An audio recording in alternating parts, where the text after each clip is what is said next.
much. It's before our presentation, you gave us the presentation regarding the E&O policy. That's great. That's for me, it's even a refreshment. Thank you. So one thing just want to say that's pretty clear. It's a E&O policy. We only cover when the agent or broker is legally liable. Legally liable, that's key. And we only cover negligent, incompetence, or overlooked. We do not cover intentional fraudulent. So that's a key component. That's pretty much.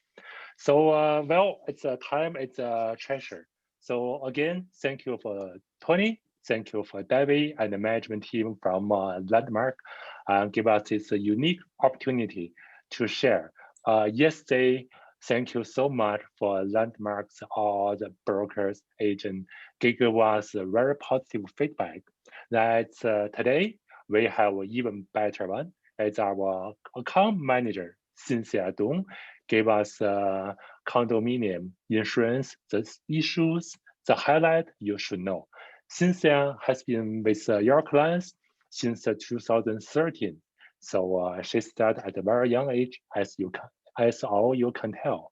And she graduated from Western University in Bachelor in Commerce. So in 7 years of time or 8 years of time, she achieved lots of professional achievement. And she is one of our the best treasure in your clients to serve the customer, to provide the professional solutions. At the meantime, she also we work as a team together for past 8 years. I really appreciate. So now, ladies and gentlemen, it's time for Cynthia. Thank you. Thank you, Sunny. All right, hi everyone. Can you guys hear me? I just want to make sure my sound is clear and loud. Yes, clear. Thank you. Okay, great. All right. Yeah. Also, thank you, Tony, for sharing the E&O story. I mean, this is something that we always like to share with our clients. And for today, so our topic is going to be on the condominium insurance. I know Sunny had a topic yesterday. I don't know if I still see there's a lot of you coming up today. I hope some of you already heard the topic yesterday in the Chinese version. I'm just gonna go through the details of a condominium insurance in English. It's pretty much same as what you heard yesterday, but I'm just going to make it easier for you guys to understand that why do you need to buy condominium insurance and how can you persuade your tenant or the landlord to purchase the insurance. So just a bit of background for the insurance industry. So our data is still in 2019 because, you know, for data collection, it needs to be time. But for now, in 2019, the total insurance premium sold for property and casualty and car insurance, it's 65.3 billion. And guess what? So out of the 65.3, the total loss, the payout turns out to be 41.5 billion. And then insurance company has to pay 9.1 billion for tax. And then in the insurance, the whole Canadian insurance industry, there are a total 100, like almost close to 130,000 people employed in the industry. So I know everyone always thinks that we always pay a lot for insurance, but we don't get anything back, and then insurance always charge a lot. But technically, what they are really making, it's usually around between 15 to 20%. So here is the top 10 insurer across Canada. If you see some names, you might have been seen it before. There's Intact, Desjardins, Aviva, Cooperators. So the top 10 insurance company actually covers 61% of the market share. So the top 10 covers at least more than half. And then here comes the rest of the 20, and then it covers 18% of the market shares. So when you see a big name insurer, you'll see like, oh, they're a big market. But does that mean, like, if the market share is good enough, does that mean, does it make us as a good insurance company? It could be a question, it could be a maybe.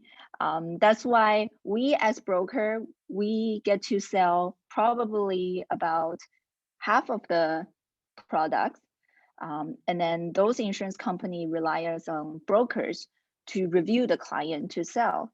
And as you will see, other companies like probably the names you've seen before, like Desjardins, Cooperators, and TD, they are more like an agency program. So they're more direct market, which you don't get the broker service, but you just give them a call right away and then to get anything down right away.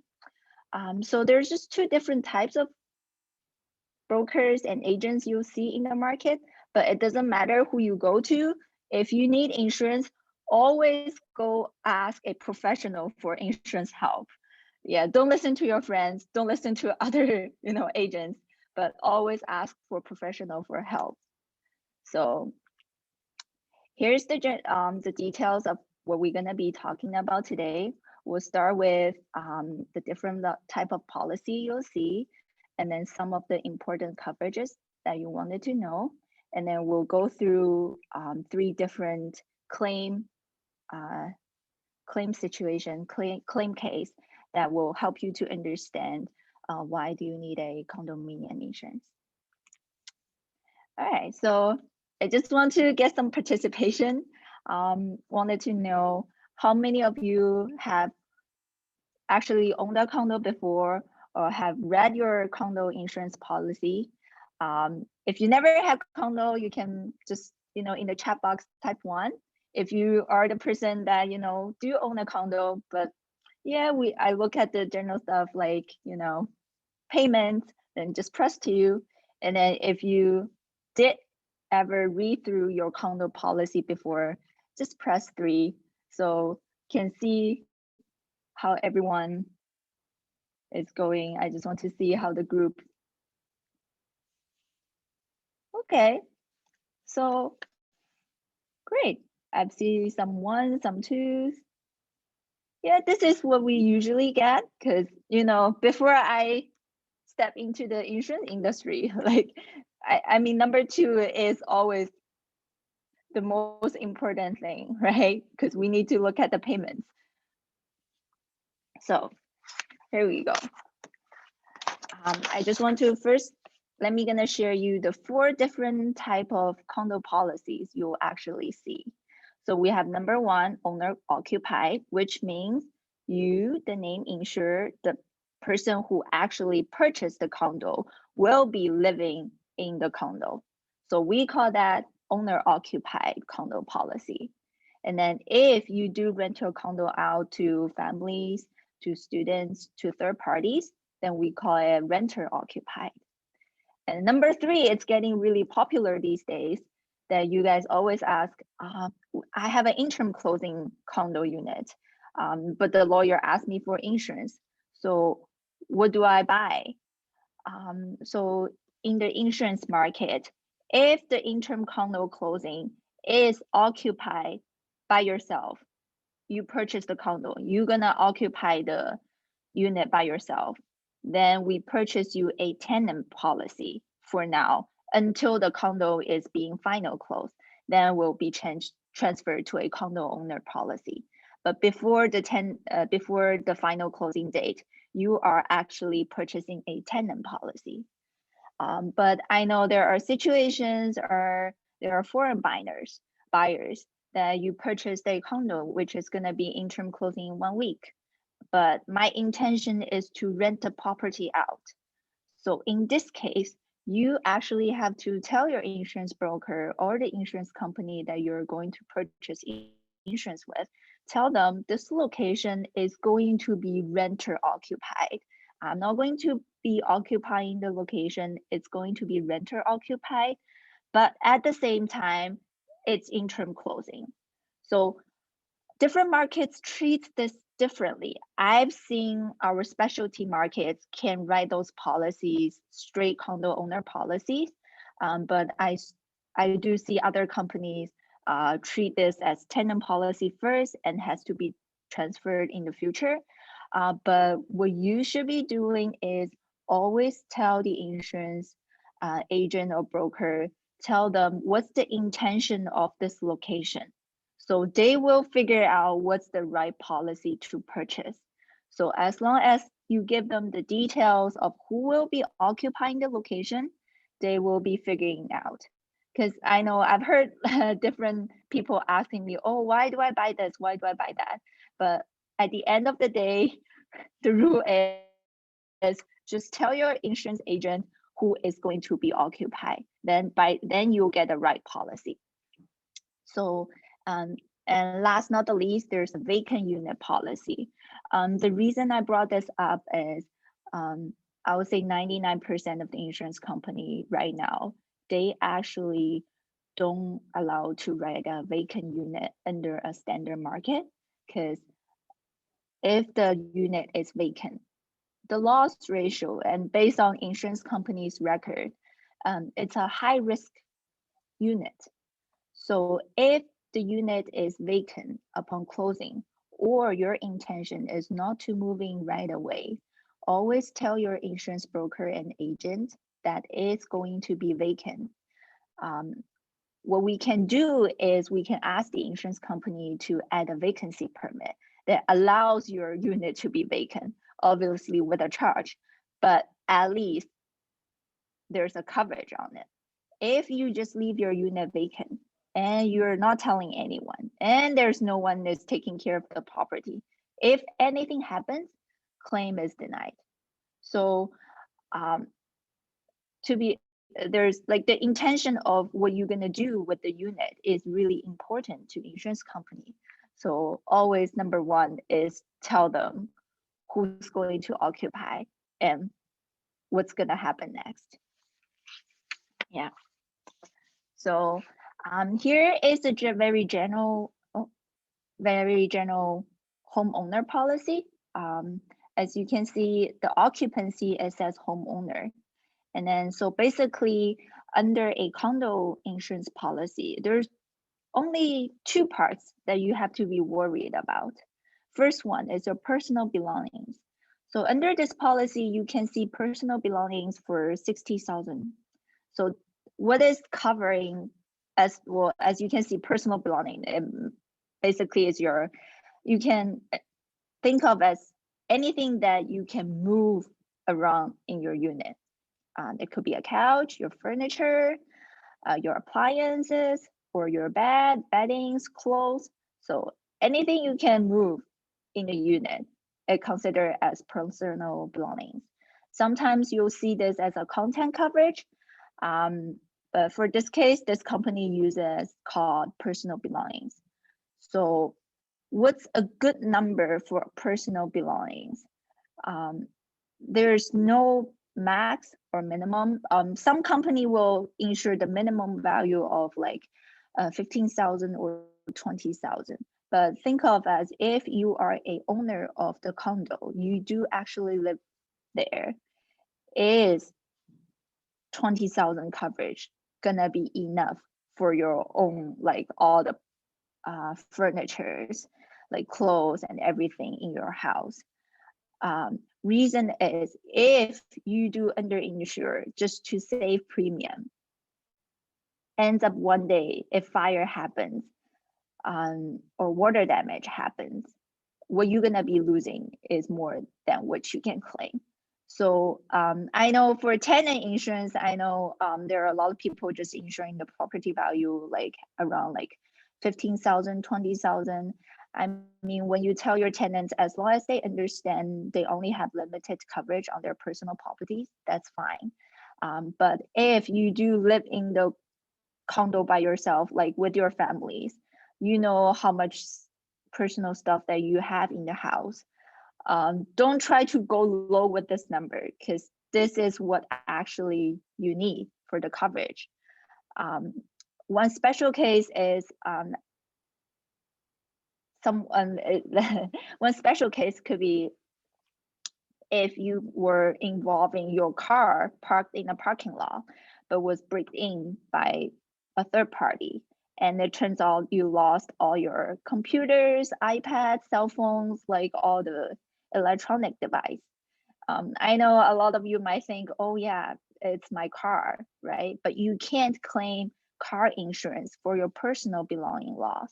So in that case, you will need to claim your home policy or a condo owner policy for your own personal belongings. So if you only have limited coverage or less coverage on your personal belongings, that's gonna result you in a lot of jeopardy.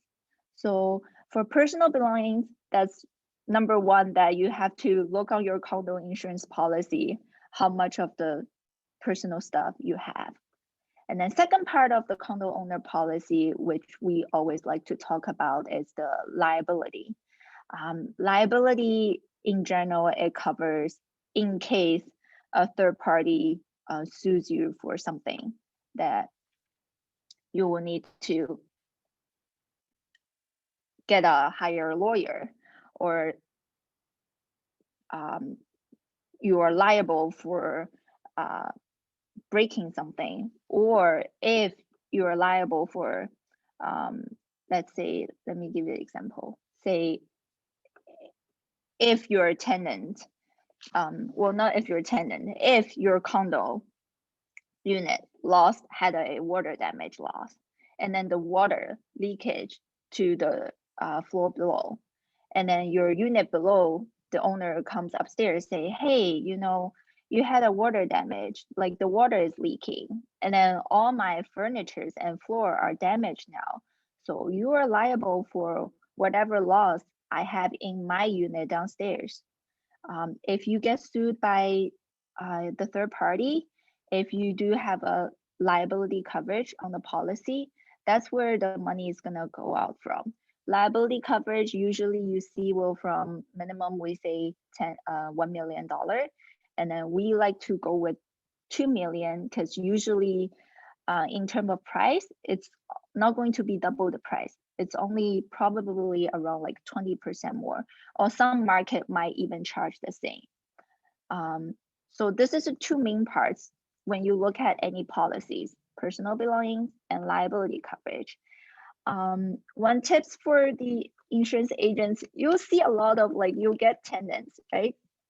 And then you ask the tenants to purchase tenant insurance. And then sometimes the tenants, they just want to save money on their policy. I've seen tenants purchasing the tenant policy even with 500,000 liability coverage.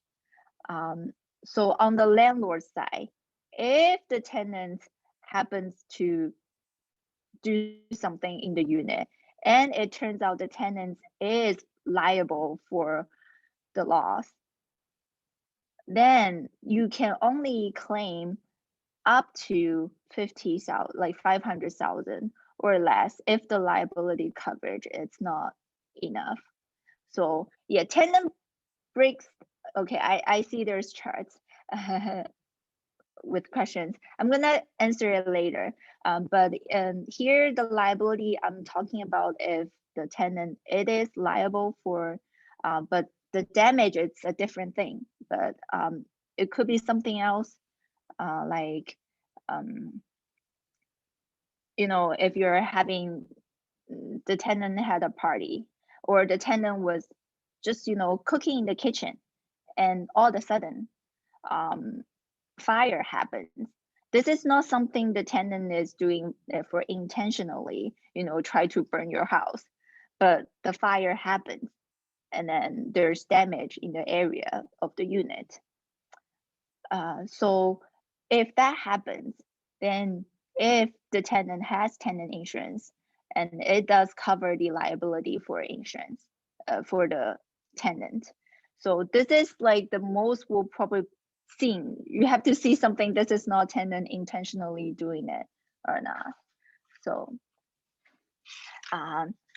the second part you'll see is a renter occupied condo unit.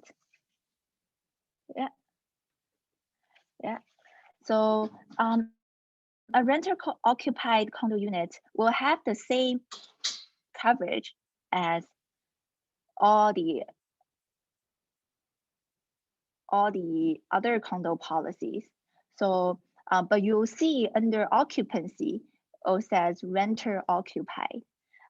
This is something that you always wanted to make sure that if you do have a rented condo unit, the policy actually shows it's renter occupied, not owner occupied.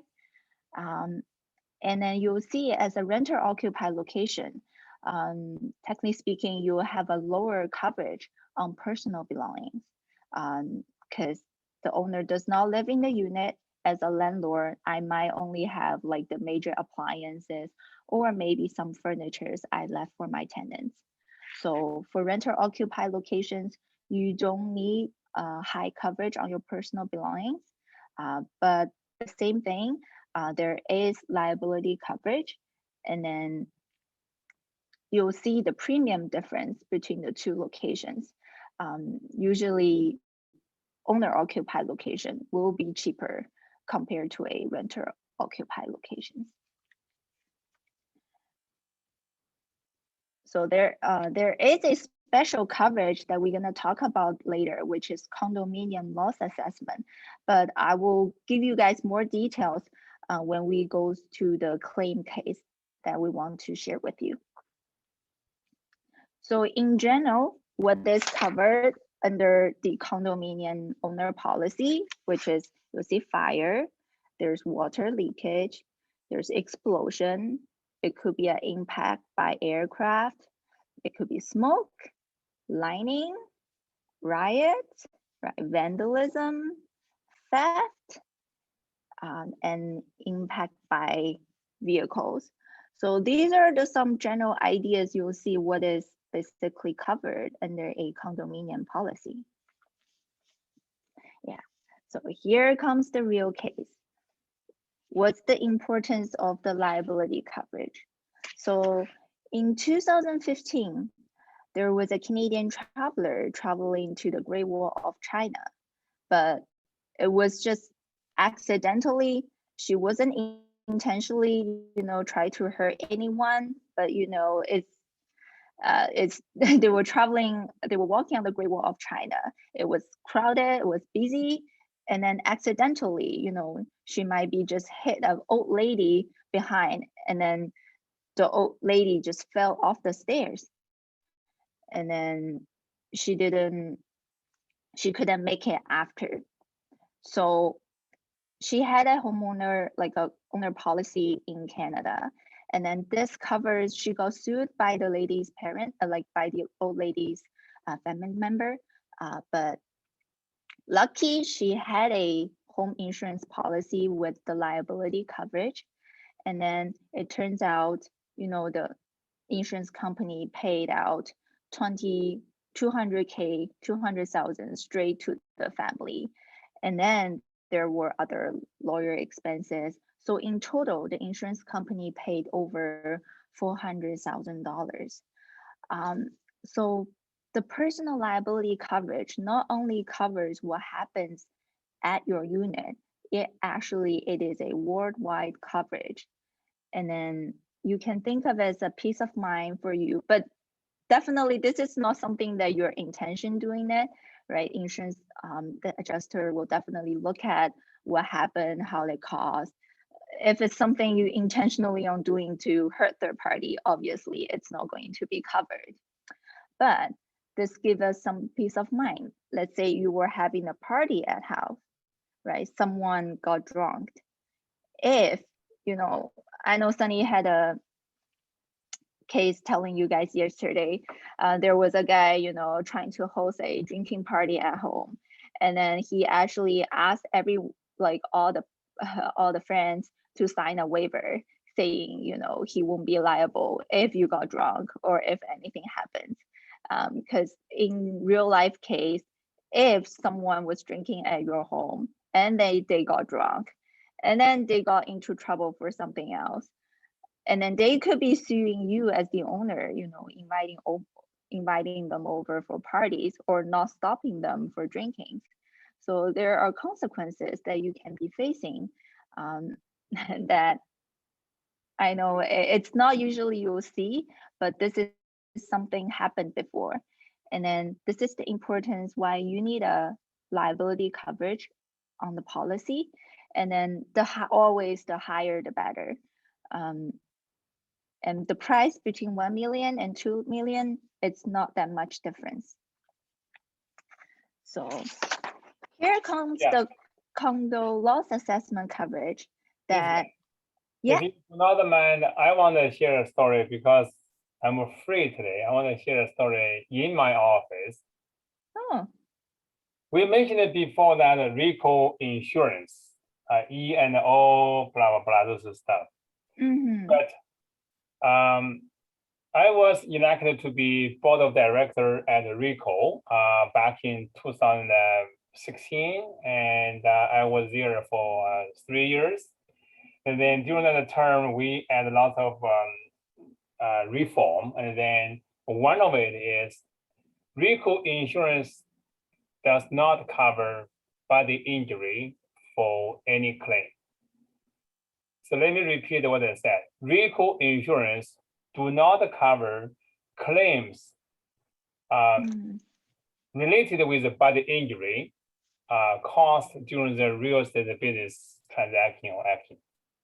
So what happened is, roughly 10 years ago, one of our office agents have listing for rental.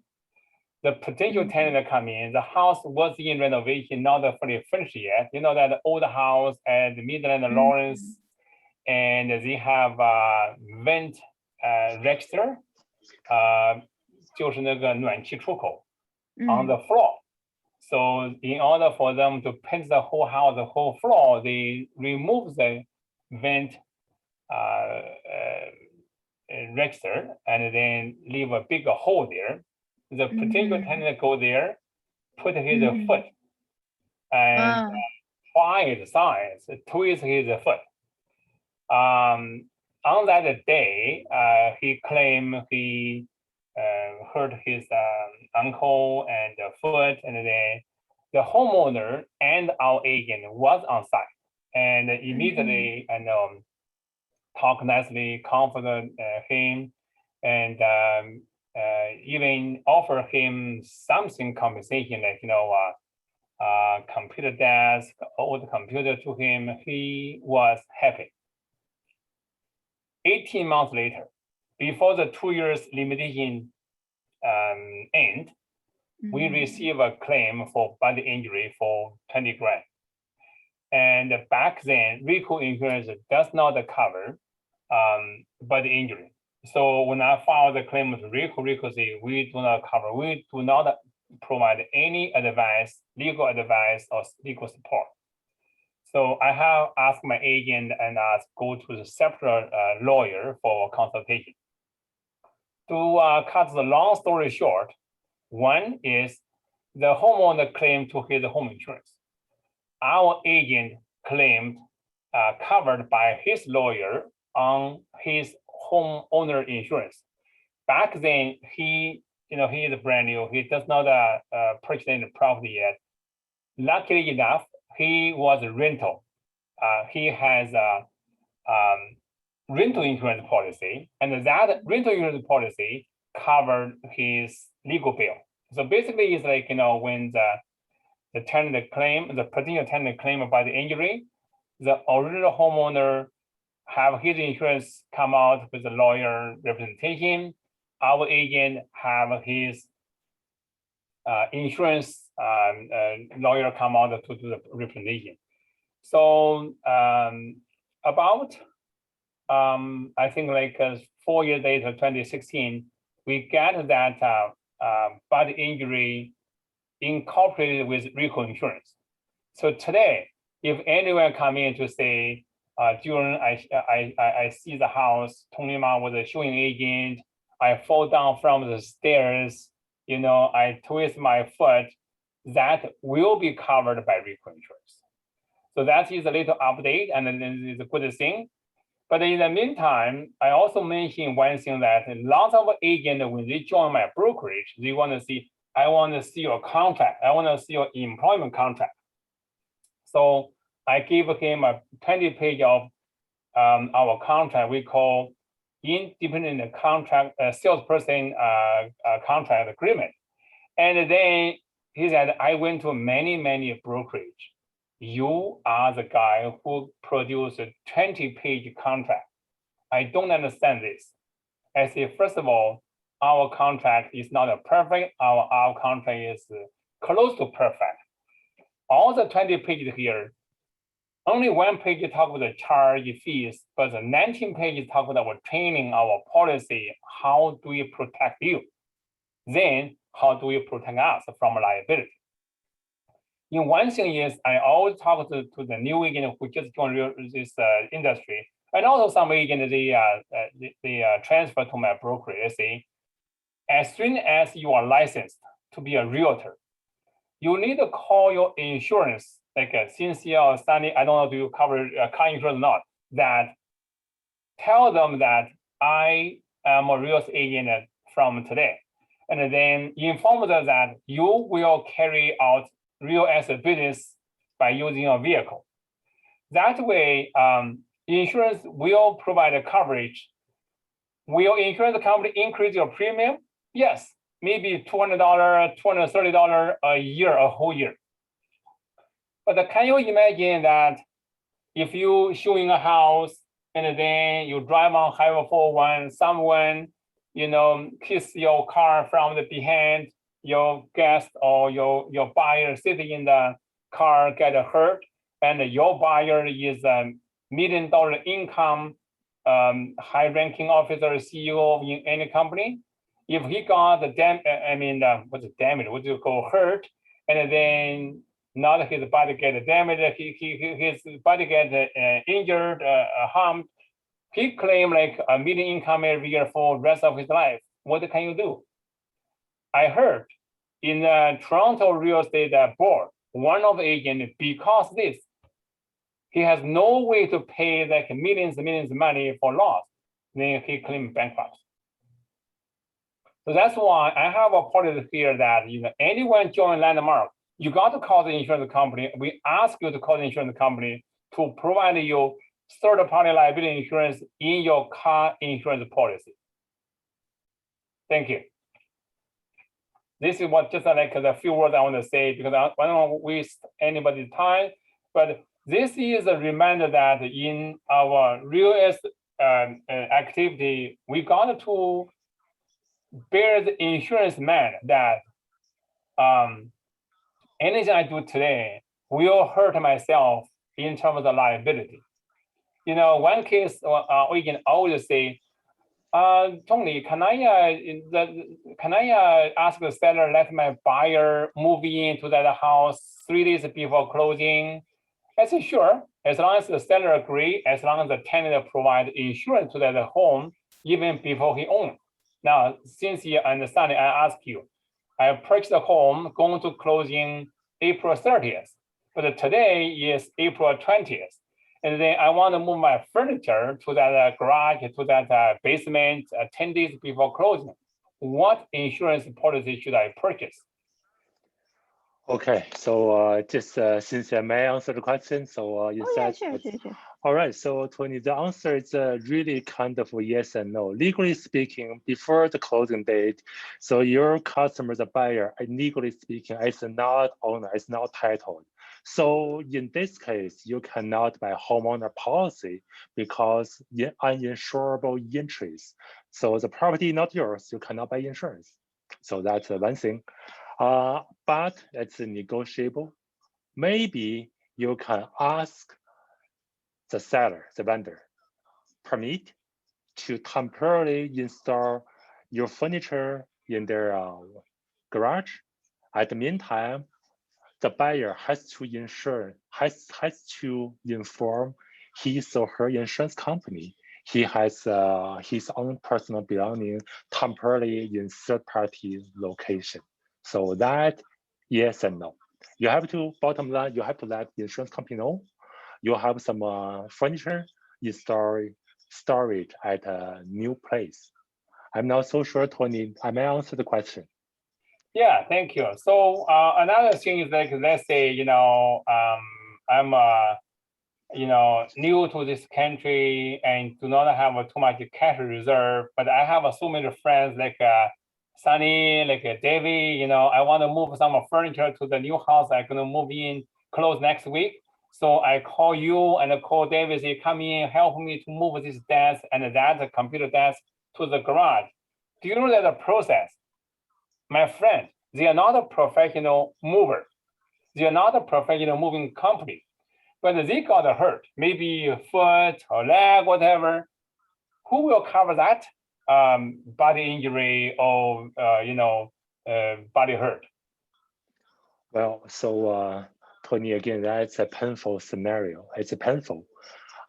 If the newcomer, he or she does not have a tenant insurance or homeowner policy yet, if the friend who offered help injured during the course of moving, that's if the friend choose to sue the people who asked them to help, that people may be totally on themselves.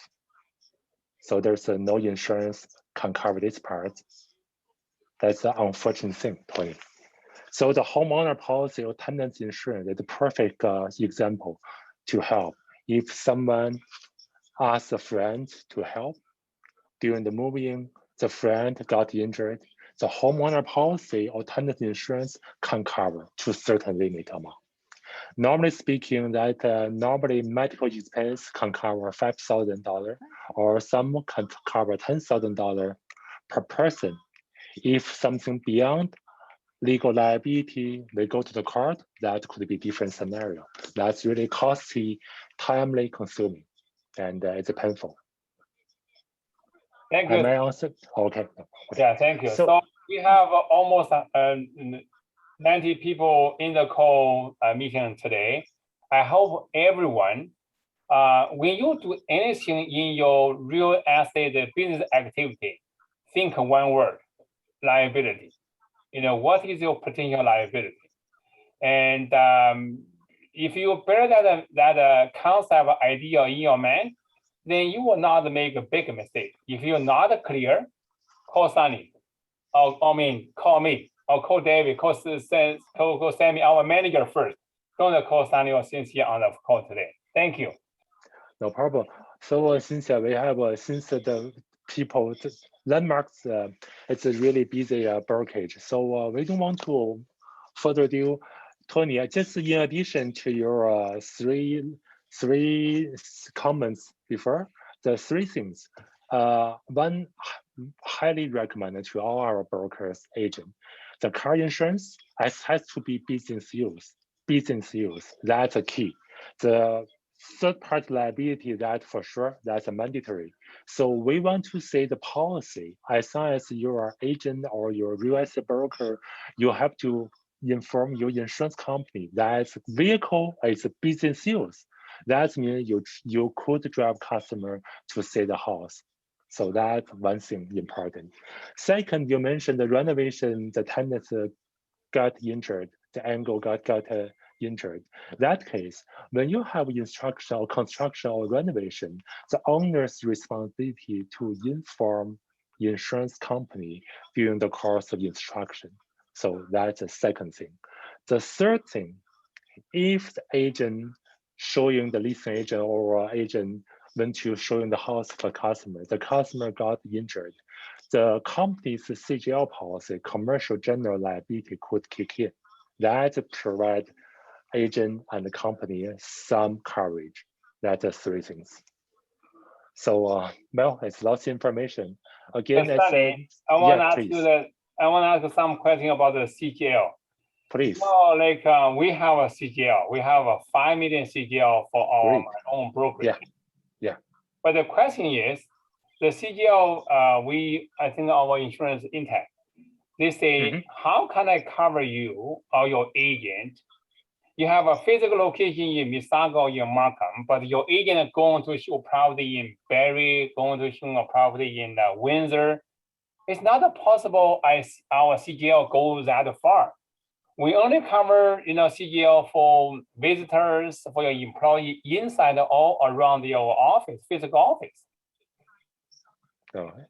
So again, I want to, Tony, I don't want to misleading, but in that insurance policy, CGL, the the full name is a commercial general liability.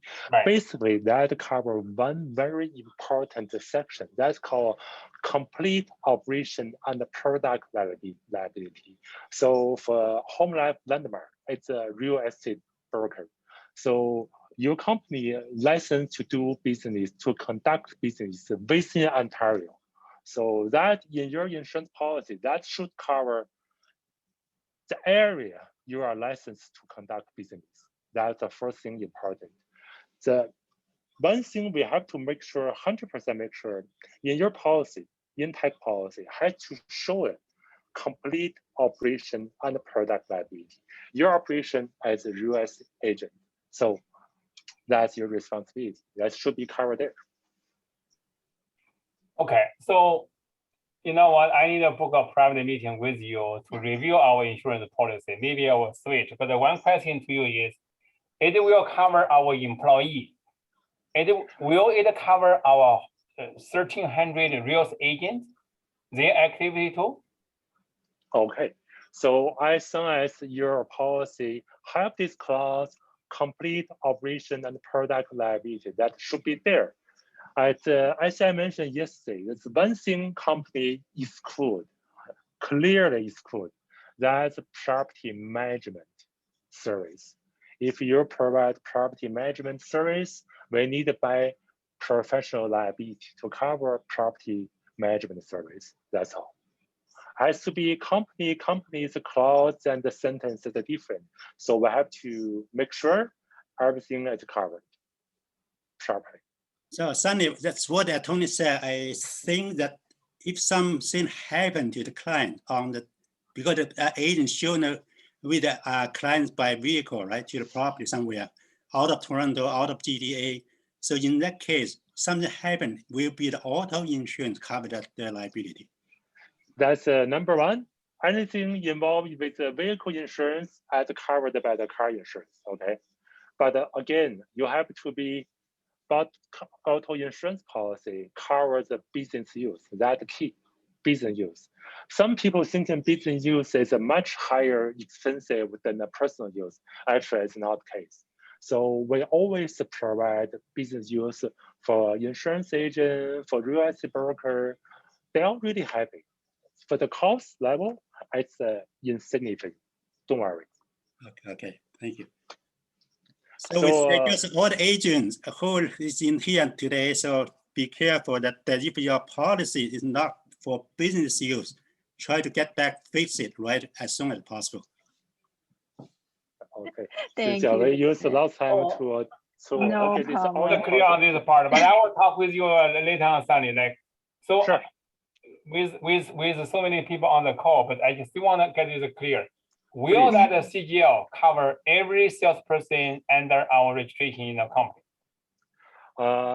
Good. Mr. Ma, I want to say that could be yes and no. That depends on your policy. I have to say the policy that could be covered all your brokers, 1,300 brokers activity. That's possible. I want to say, I want to make clear it's possible. Okay, that's great. I need to book a appointment with you to read this policy clearly. Thank you. Sure. Thank you. Okay. Yeah. Thank you. Please, Cynthia. All right, no worries. Just gonna, it won't take too long. We're just having 2 more cases to go through, and just real life case that I want you guys to know what exactly it's a condo owner policy for. So as I mentioned before, there is a coverage called loss assessment coverage under the condo policy, which you can clearly see. This is something that to protects you to if there's a loss in the common area of a condo, that as a condo owner, you might think, okay, it's not your responsibility for it, but why are you paying it? So there could be the 2 reasons that I've seen. Because number one, the condo cooperation policy does not have enough coverage or limit. So if you're a condo owner, the building policy does not have enough coverage, and then end up there was a loss with the condo, then there might be a split between the condo owners needs to pay out. Or second scenario will be a condo crop policy has a super high deductibles. So here are the two cases you'll see. Maybe many of you probably already know this Aurora condominium. It had elevator issues throughout the years, many times. Let's say if it costs $500,000 to fix or to replace the elevator, and then this is not, might be something, you know, they did not purchase under their condo corporation policy, and then end up, you know, there's 100 units, all the unit owner has to split the money.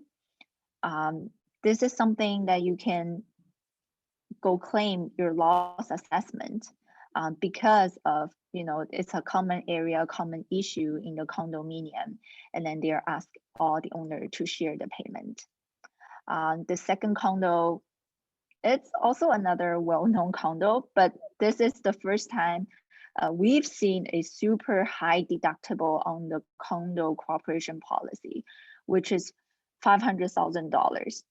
This could be anything that's very minor or little. You won't be able to claim the condo corporation policy because the deductible is way too high. So if there's a water damage happened and the water leaked to all the common area, you need to change all the carpets and stuff.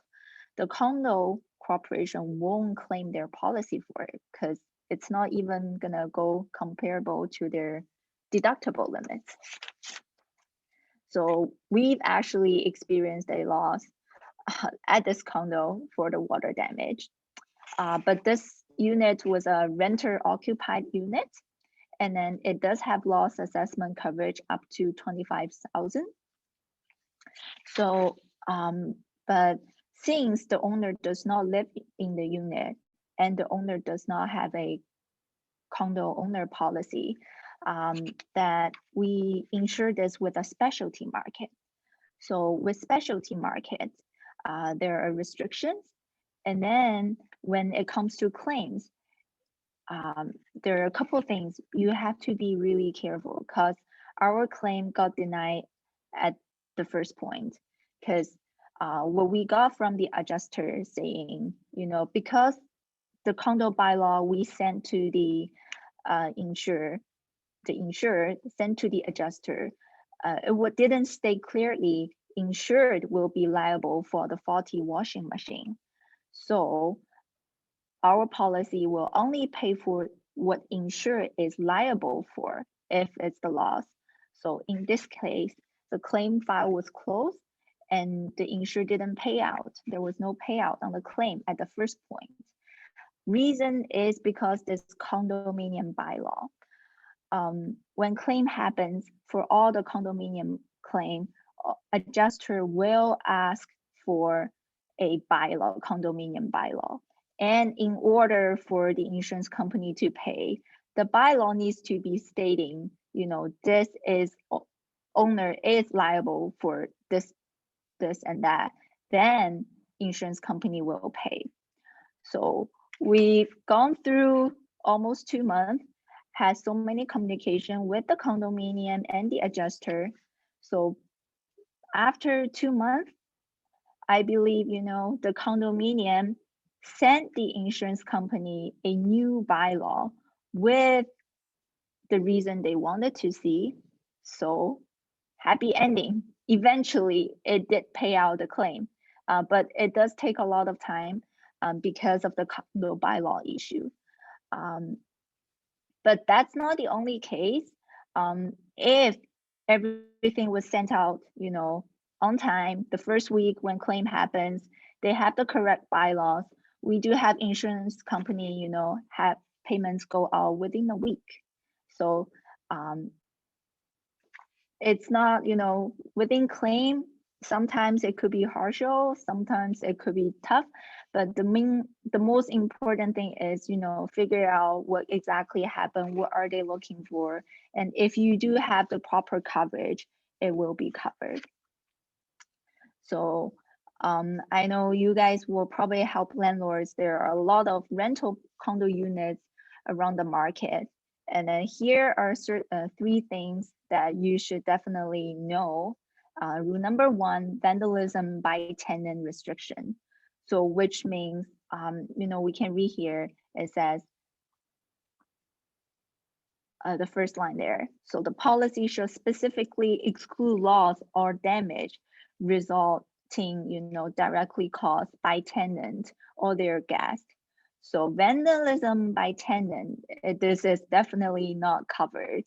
I saw an agent that had a question saying, Wawanisa declined a claim for vandalism. Yes, rule number 1, if this is a rental property, vandalism by tenant is definitely not covered. So you might seen this before, but you know what? Insurance won't cover it. Second thing, smoke detector warranty.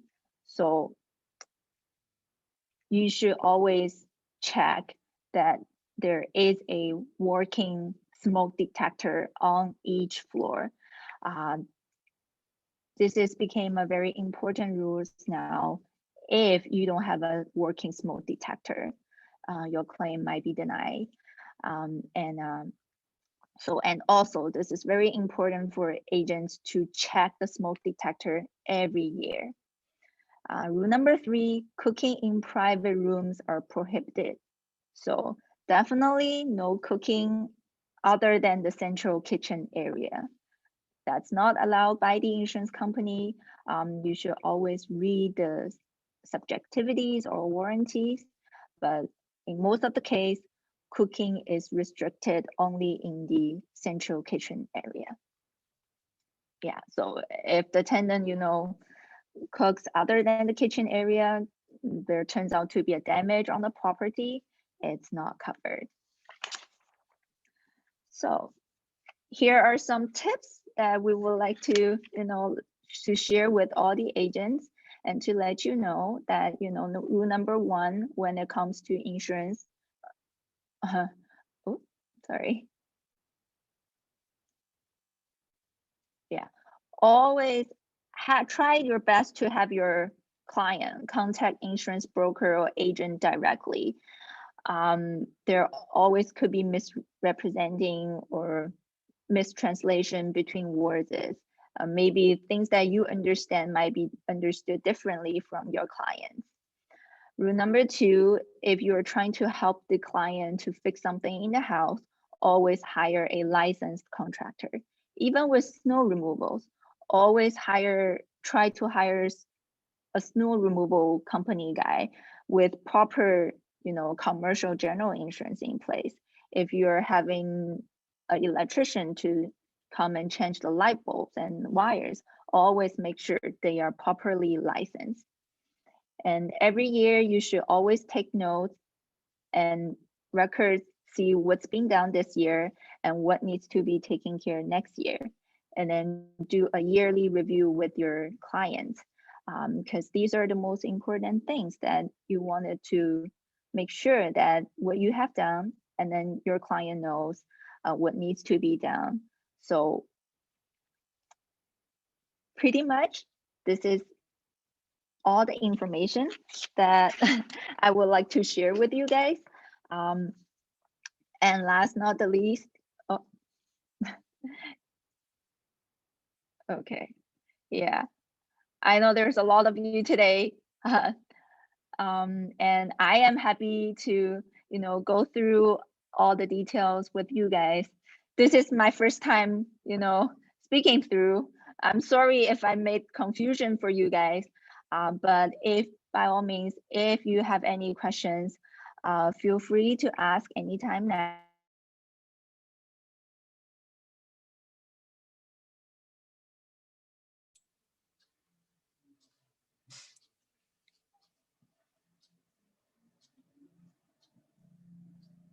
Thank you, Cynthia. This is excellent presentation, and there's lots of information for everyone to learn, to remember, and to keep in mind.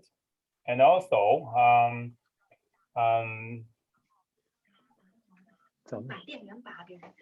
sometimes we all need to, I always say, bear that in mind. Yeah, sure.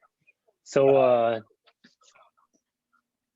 Yeah, like I have another case that is about the rental property. The homeowner live upstairs. Is downtown property. I'm talking about 15 years ago, and then he rent the main floor and he rent the basement, and he did not inform the insurance company that the basement was rented out. The whole house has probably about six individual single tenant there, but he did not disclose to the insurance company. One time, I think I listed his property for sale. I sold it, and then with a firm offer, just like 1 month before the closing date. One night, the three guys, young kids, live in the basement. They get drunk, happy hour from the street. They get home. They are very thirsty, so they want cook some hot water for drink, and then by accident they put a small tank of gasoline to the hot stove. So the whole house, started firing, and then I can tell you the street name is Washington. It's Washington and the Davenport. Within half an hour, about 15 fire truck come. When the fire truck come, then they knock down every single window, and then they knock the 3 holes on top of the roof. So they poured in tons of water in the house. That's the winter. So the whole house was damaged. And then, of course, he called me. He said, "How can I close the house?" Blah blah. I said, "You need to call the insurance immediately." He called the insurance. Insurance sent the investigator to come out.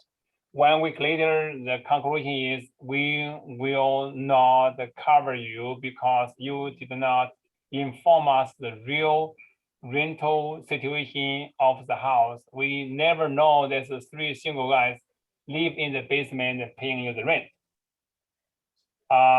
So that's back in 2005 or 6 issue. I forgot.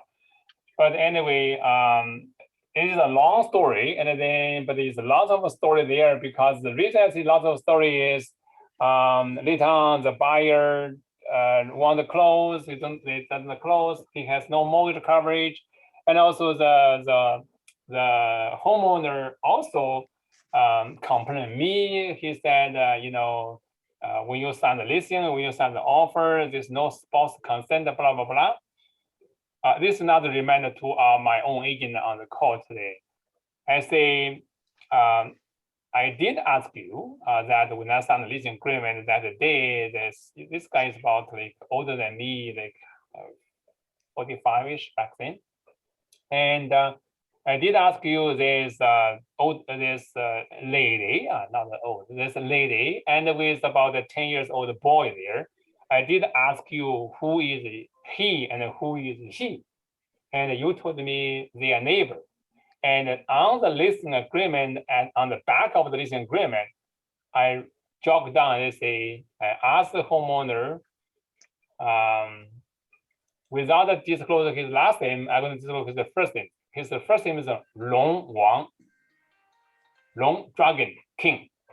So I say, I write down the situation and say, I asked the guy who is the young kid there, he said his neighbor. Who is the lady there is neighbor. So yes, in the leasing agreement and the agreement for sale, I never signed the spousal consent. Anyway, so end up that we hold for the buyer about 80,000 deposits here, and then finally, this guy is very, very smart. He is the travel business. So end up that what happened is he went to court back himself. Every court presentation, no lawyer. He defended back himself. He defended for himself because he said, I can speak good English. I understand the law. Why should I hire a lawyer to with the legal bill? So, But I think this case here, I just want to say, first of all, it's listing agent. If you are real estate agent, you need to remember that who you're dealing with. Is he homeowner or not? Is he do we need a spouse consent or not? This is the question we always ask. Sometimes people ask me, do I need a spouse consent? I say, is the guy married? No, but he has 3 kids with this lady. I say, how long ago they live together? They live together 20 years with the 3 kids. Guaranteed you need a spouse consent, even they are not married spouse, but legally they are spouse, right? Secondly, is that sometimes we buy a property for our client. They want to rent the basement out. They want to rent the house, the room by room, upstairs, downstairs, whatever. We need to put the insurance into consideration, because if you say, yeah, the upstairs, you live upstairs, the basement, you can rent $2,000 a month to pay your mortgage, that sometimes can create a misrepresentation. What if the tenant doesn't pay, the tenant sue to the court, say the basement is not retrofit, the basement is not legal, then what do you do? So that's why in my contract, we go back to my 20-page contract. In my contract, I say, I do not appreciate that real estate agent list the basement rental onto MLS, because there's a risk the tenant move in, and then after 1 month, he stop all the rental check because the basement is not retrofit. Basement is not legally binding for rental, then he can refuse to pay your rent. And then because of winter, because of snow, he can legally live there because of COVID-19 today. He can legally live there for another 6 to 10 months. Within 6 to 10 months, no mortgage payment, no rental income, the homeowner can have a lag behind in the mortgage payment. Then whose liability is that? You and me, right? Thank you, Cynthia, and thank you, Sunny. And if you have more to discuss, I promise I'm not talking anymore. Thank you. Thank you, Tony. Tony, I'm sorry, thank you guys. for the opportunity. Thank you, Yeah. Gary. Yeah, A lot of questions we have. that's great. Yes. That's actually, instead of a seminar, we just share our experience and discuss the possible scenario. The bottom line, we want to protect and service a landmark agent, make sure everyone happy, safe to do business, and prosperous. That's all. That's all we want. That's all we want to say. So, Okay. Cynthia, I said, do we have a survey done, or agent Yeah. still doing? So, The screen Barry, I I'm want sharing to, right now. yeah. Yeah. Yesterday, I made a mistake. That link is old. I'm sorry. So yesterday, we have 3 Starbucks gift card. Today, we have another 2. So Wow, we make a that's total. great. Yeah. Oh, you know what? That's how many people together? How about yeah? Today it's 3. Yesterday 3. Today 3. We total 6. Sorry, I made a mistake. 6. Yeah, 6. Okay, that's great. Yeah, if I can just help the agents. Yeah. Helping us So by scanning the first big sure. QR the code. bigger. Yeah, the yeah, bigger scan QR code. code. Yeah, Yeah. it works with anything, like even like browsers. Just use your cell phone camera. It should work. Who are lucky guy? We will announce later, right? Yes. Yeah, sure. Yes. So, yeah. That's great. And we will send the card by the email to the agent. That's great. So any questions we have here? Okay, let me see. Yeah, let me ask one first before that anybody else. Tony already asked a lot of us, so you need to get it back to you, Tony, later on, right? That's kidding. Okay, because from time to time, we are always, like Tony, Sammy, and myself, we're always asked by our agent when they prepare the offer. So our agreement lease. So the one clause is called the insurance policy. So insurance policy, normally they say the landlord asks the tenant to provide an effective or valid insurance policy. But sometimes let's say if you represent the landlord as a leasing agent, what you can do about it. If you are the buyer, tenant's agent, so what you can protect your tenant. So that's the kind of thing that always we are asking about this question. So what good suggestion Sunny and Cynthia, you can tell us. Then we can prepare when we do the offer agreement to lease at the time. Thank you. Oh, well, so Cynthia, may I answer since you already did a 1 hour talk? So, David, if I get your question right, so what's your lease agent or just representing the tenants, how to protect tenants' interests? That's your question? That's right, yeah. Okay, so from, you know, in the lease agreement, that's a very professional. Your guys are really professional. So I want to add one thing always on the insurance topic. So as long as this is the rental property, the tenants have to make sure owner, which is the landlord, has a proper insurance, which means, yeah, it's a rental property.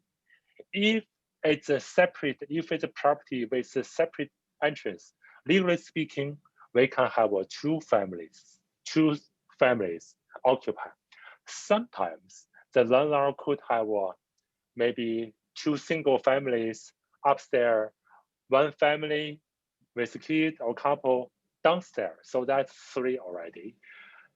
That's tenants, maybe it's better to protect tenants themselves, make sure the landlord bought properly rented dwelling insurance, which also called landlord insurance. That's important.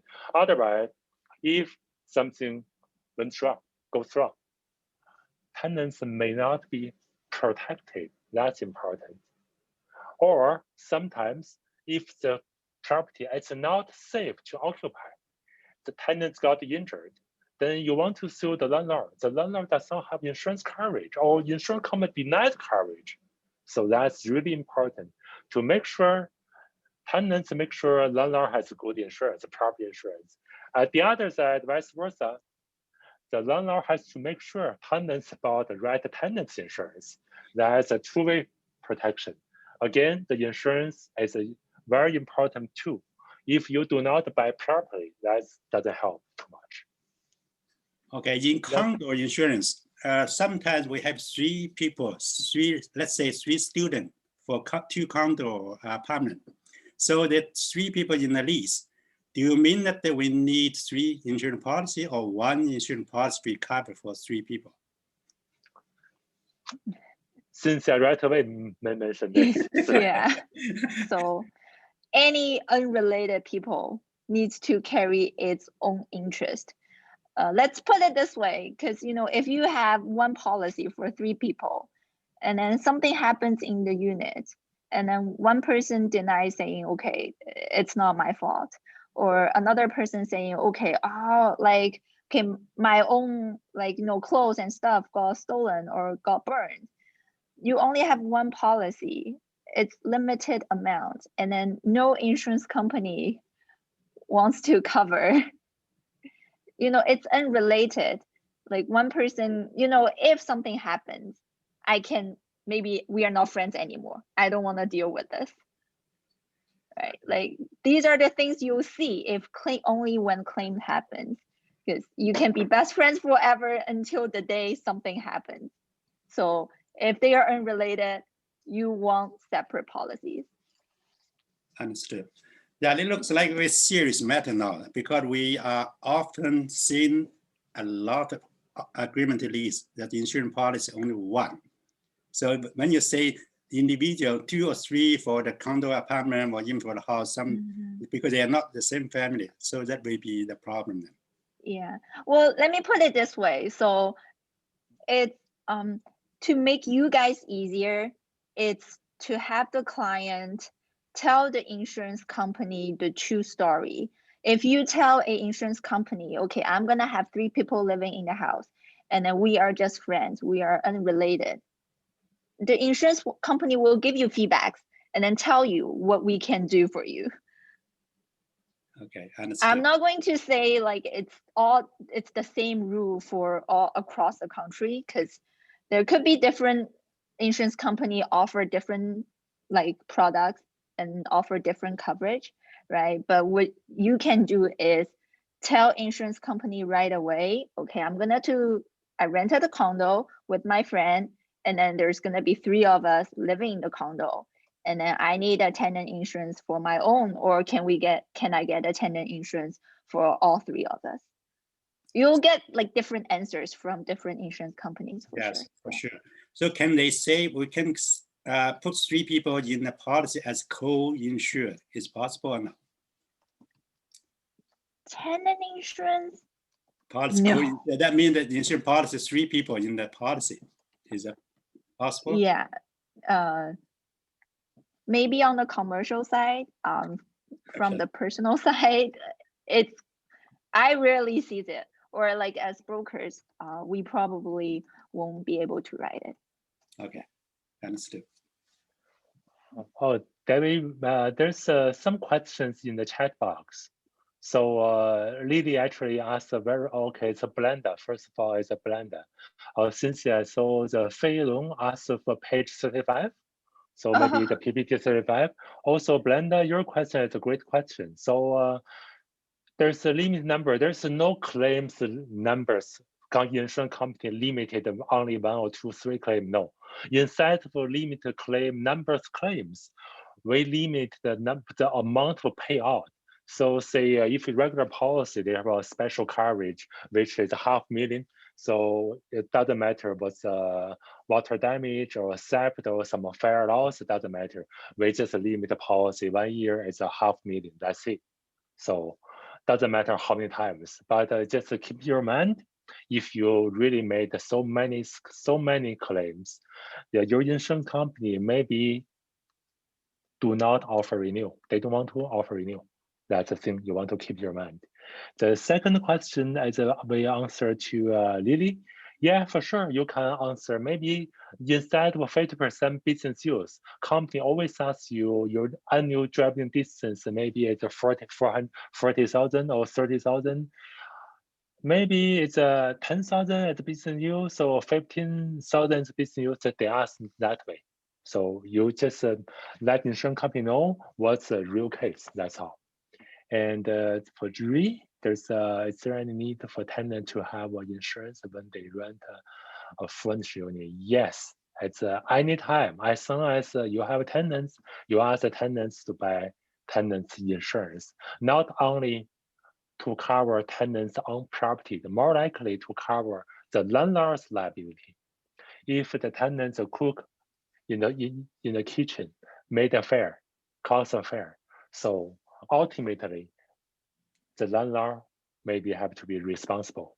So if you have if your tenants have a tenants insurance as additional layer for tenants for landlord's insurance company to subrogate to tenants insurance company.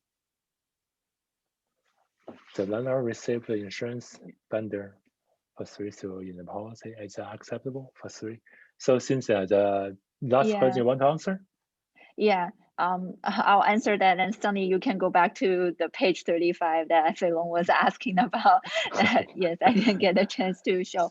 But so that way, maybe just use additional 1 or 2 minutes. I know the time is value, time is treasure. That's okay. Yeah, so for H, so insurance binder, well, if it's acceptable or not, like as long as if you see, the proper insurance company or the insurance broker with their stamp, and then it could be acceptable. Like, I'm not saying that if we cannot write 3 students on the policy, that someone else cannot write it.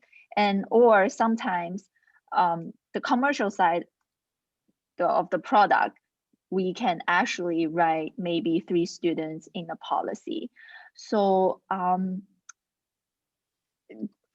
if you want to be clear that like at the end you can share the binder with me or wipe out the names, but if you got a proper insurance binder confirmation from a insurance agent, then it should be legit, unless the agent like fraud it, right? So yeah, like if it's something handwritten or something does not look legit to you, then there might be a question. But it's just that usually we don't write students on the same policy.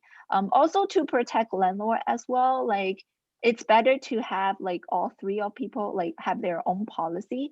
So each one its own responsibility or responsible for what they are liable for, right? Because if you only have like one policy with 3 names, so anything happens, you can claim only through one policy up to maybe 1 million or 2 million. And then if you do have like 3 policies, then it might be a totally different story. Yeah. So how could I check if the condo tenant insurance cover water damage or not? In general, like if a tenant policy should cover water damage, it's something built in, unless there's an exclusion on it. Like if your tenant purchased the insurance through like a known insurance company or broker, then it should be covered. But one thing, sewer backup, it's usually extra. So that's something that you want to check out, because sewer backup coverage, it's always extra cost. So some tenants might not purchase it. Yeah. Oh, I see lots of questions coming. So I already during your talk, so I already told some information. yes. So actually, in the contract lease agreement, there's always nice to have an insurance clause, ask the tenant to carry insurance, proper insurance at all time, and at annual review, as landlord, you have to review and double check the tenant insurance at in the good standing, good position. That's important. Sometimes can be found tenants will want to save money. They bought the insurance, then later on they cancel it. Just want to save $20, $30 per month. It happens. So it's always nice to put in the contract. And at least once a year, you review it. Make sure it's renewed. That's all. Yeah. So nowadays there are a lot of like insurance company for homeowner. Like if you have a rental property, the insurance company will ask you to provide tenant's insurance policy number. It's also to protect landlord and to protect the insurer. It's not like must do for all the insurance companies, but for the companies that we carry right now, that I know at least like half of them, they will ask, landlord to provide tenant insurance or to provide a tenant insurance company name and a policy number. We might not need to see the tenant's name, but they do actually want to see your tenant do have tenant insurance. Otherwise, they might not even insure your rental property. So this is really depends on the market, but if you happen to insure with someone that does require your tenant to carry tenant insurance, then this is something that we'd like you to check with your tenants every year, just to make sure that they do have policies in place. Yeah.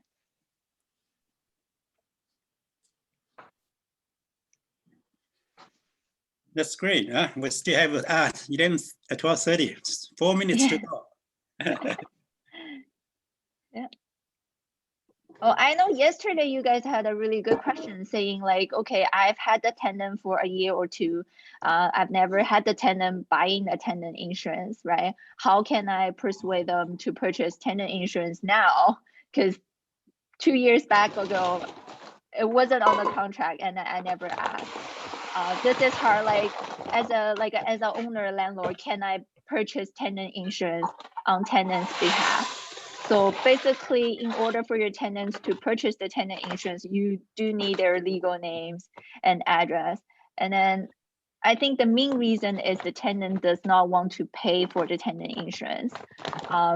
If you are willing to pay for your tenant, the best way to negotiate is tell them, you can, save $50 a month on your rent if you purchase tenant insurance. So this is not something, because we have clients, back 2 years ago, insurance company does not have the requirement to actually ask landlord to show tenant insurance. But nowadays we have seen like companies one by one changing the rules and then for updates.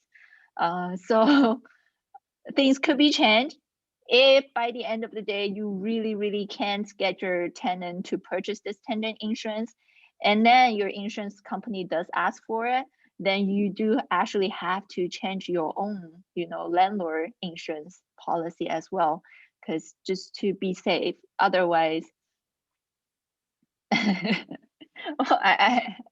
saw someone, Hi, I have another question for the water damage, right? So the first time they buy, they always has or not. Sometimes, the first time they buy the tenant insurance, they didn't have the water damage in the insurance. So I want to know what's the term we need to check if they cover the water damage, because some tenant, they want to save money, right? They buy cheapest insurance, didn't cover the water damage for the condos. I want to know which term I need to check in order to make sure they have the water damage. Thank you. So actually, based on my understanding, if you bought a proper tenant insurance policy, water damage is automatically covered. There's no separate coverage for water damage, but there is a separate coverage for sewer backup. So sewer backup is something always you'll see a extra line on top of the coverage details. Sometimes you'll get an insurance binder that's usually created by brokers, and then the information on the policy is limited. Then the best way is, when they get you a insurance binder, you can actually pass the key to let them, live in the condo first, and then tell your tenant that you do want a full copy of their policies once they received it. But I know it's just sewer backup, it's a extra coverage on the policy, but water damage, it's actually building comes with the policy. You won't see a extra line. If you do see an extra line, that means there is a limited coverage on the water damage. So it's just not full coverage. Oh, since I may add one more thing. Yeah. So Mr. Pan, I got a simple solution for you. So that's a very common. Tenants buy very cheap insurance. That's a really cheap. So it basically it's sometimes when you want to claim it's nothing can cover. So the best way, the landlord make sure you got a good coverage. That's one thing really important. Second, you can ask the tenants to buy insurance from landlord's insurance company as well. So the same company, same broker, they know everything. That's a better protection. That's possible to add insurance premium to the rent, but tenants insurance, even you pay the premium, it doesn't matter. Has to be tenant send the tenant insurance contract. So that's possible. Just let you know. Hopefully I answered the question in another perspective.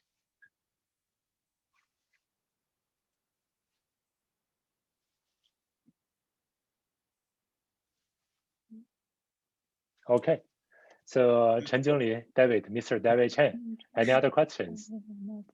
Is Yeah, it sufficient? it's okay. So any more question? One more question. One more question. Ask the other anything. Anything less than 1 million, is it sufficient? Well, it's sufficient, but as a landlord, do you want to see that, right? Like I did see less than 1 million liability coverage on the policy before. You can think of this way: how much does the condo unit worth right now, right? If they were cooking, in the kitchen and the fire goes on, is less than 1 million sufficient? So here are some questions that you can ask yourself. Well, we always encourage you to, more the better, right? But there's no, rule saying what is the minimum that you can get. But actually, since you are 1 million or 2 million insurance, the premium should be not too much different, right? So no, I would say anywhere between $20 to the most I've seen is probably 100. Yeah, so that's not much, though. So A year difference. yeah. That's not much. That's why we, Definitely not. as a landlord, of course, we request the higher the better, right? So for sure. Yeah. Yeah. Yeah, Terry, thank you for mentioning that. That's a key. That's a say so. Okay. Yeah.